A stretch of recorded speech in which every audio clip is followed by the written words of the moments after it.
Welcome to Honeybee. Don't forget to like, subscribe, and hit the bell. Real stories of love, lies, and betrayal, where every truth stings. Let's begin. When my fiancée casually announced she was going away on a trip with her ex-boyfriend, she actually laughed when I told her I wouldn't be there when she came back. What she thought was just me joking out of jealousy turned out to be very real. I wasn't kidding at all. By the time she returned from her weekend getaway, I had done something she never imagined possible. I had met Ashley on a dating app 3 years earlier, drawn in by her clever profile responses and her adventurous photos. Hiking trips, music festivals, and wild, spur-of-the-moment adventures. She had this rebellious edge that made her feel exciting and unpredictable, the kind of person who could push me out of my comfort zone and help me experience life more fully. Our first dates confirmed that first impression. Ashley was sharp, funny, and fiercely independent. Qualities I found both magnetic and a little intimidating. We bonded over shared interests that quickly became the foundation of our relationship. Ashley constantly came up with spontaneous plans, and I found myself saying yes to experiences I would have once avoided. She got me into rock climbing, convinced me to go skydiving, and encouraged me to take time off work to travel. Trips that completely shifted how I saw the world and myself. But even during those thrilling early months, I noticed Ashley kept unusually close ties with several men from her past, including ex-boyfriends and guys she had dated before me. She'd get late-night texts from them, have long, intimate phone calls, and casually mention them in her day-to-day stories. Whenever I asked about it, Ashley would insist that she valued honesty and openness with everyone, and that cutting people out of her life just because they were past partners felt fake and unnecessary. What bothered me most was that she sometimes asked these men for advice on things that affected our relationship. When I tried to express how this made me feel, Ashley would tell me my discomfort was just jealousy and insecurity, not a real concern about healthy boundaries. She would point out that I had female friends, too, ignoring the fact that I had never dated or slept with any of them, making those friendships completely different from hers. Around 6 months into our relationship, Ashley brought up her most recent ex during a conversation about our pasts. She told me they had dated for almost 2 years, but ended things peacefully when they realized they wanted different futures. Now, she said, he was just a close friend who understood her better than most people. Their romance had supposedly transformed into a purely platonic friendship based on mutual respect and common interests.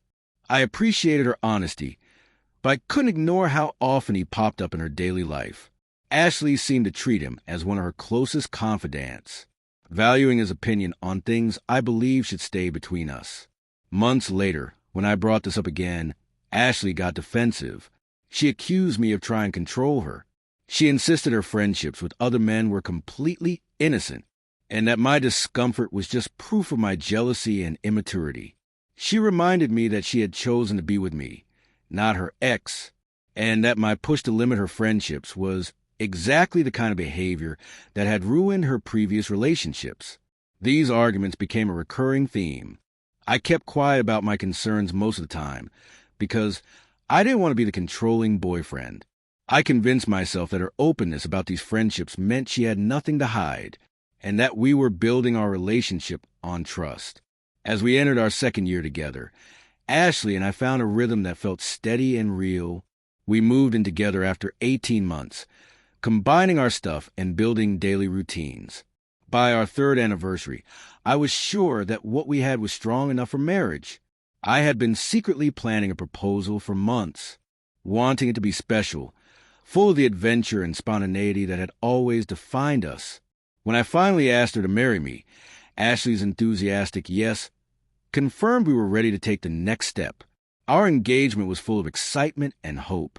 Ashley threw herself into wedding planning with her usual energy, researching venues, comparing photographers, and putting together detailed timelines. We set a date 8 months away, giving us plenty of time to plan something personal and meaningful. Planning the wedding initially brought us closer. We chose a venue, tasted cakes, and stayed up late addressing invitations while talking about our future.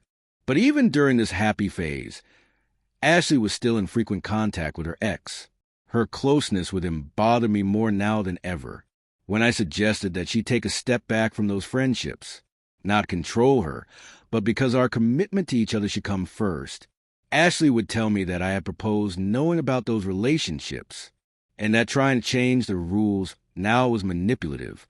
I had hoped that getting engaged would naturally create some distance between Ashley and her ex, but instead, Ashley seemed to see our engagement as a green light to keep everything exactly the same.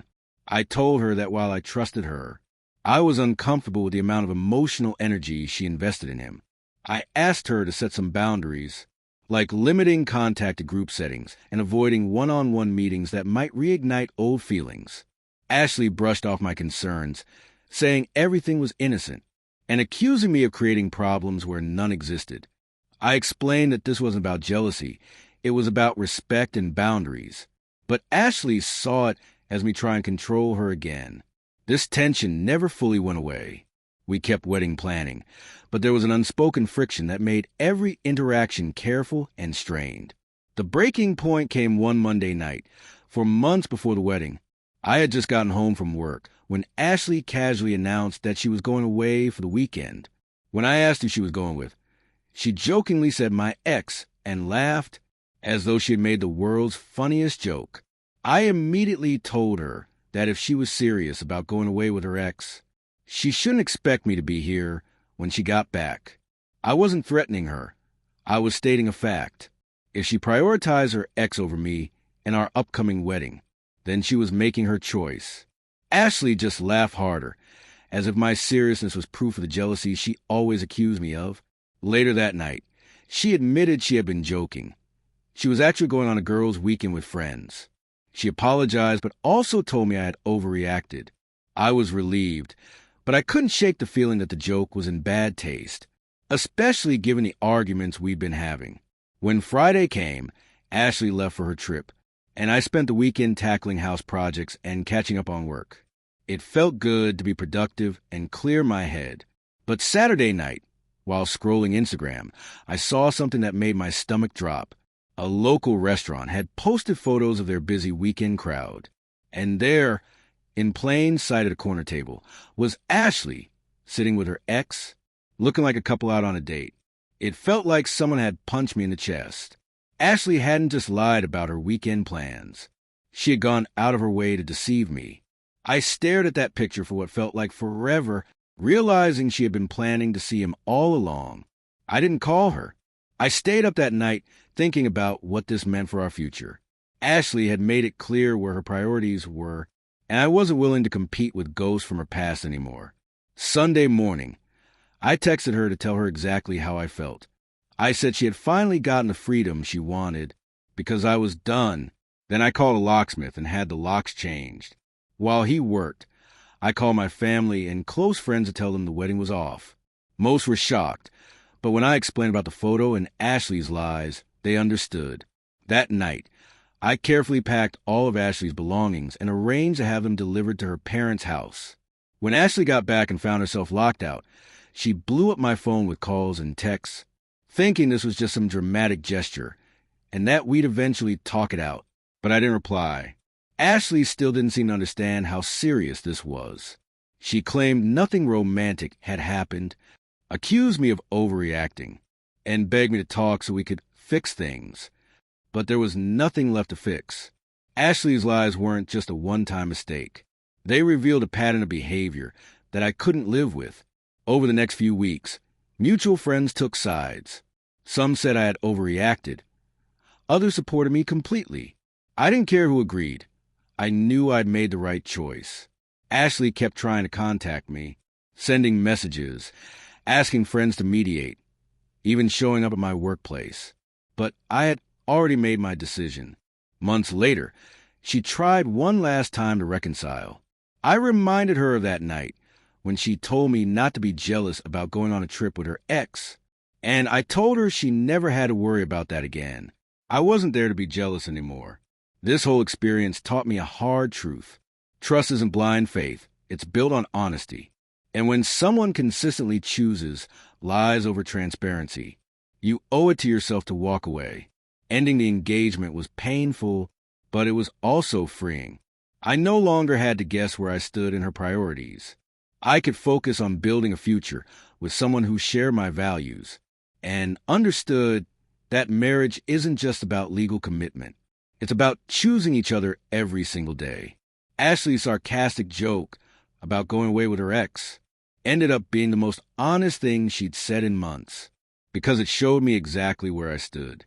The photo I saw that night wasn't just evidence of betrayal. It was a blessing. It saved me from marrying someone who never truly respected the boundaries a healthy partnership needs. Ashley had tested my limits one too many times, and she finally learned I actually had them. Her weekend trip, the one she thought would give her the freedom to see her ex, gave me something much better. The freedom to find someone who would choose me fully and without hesitation every single day.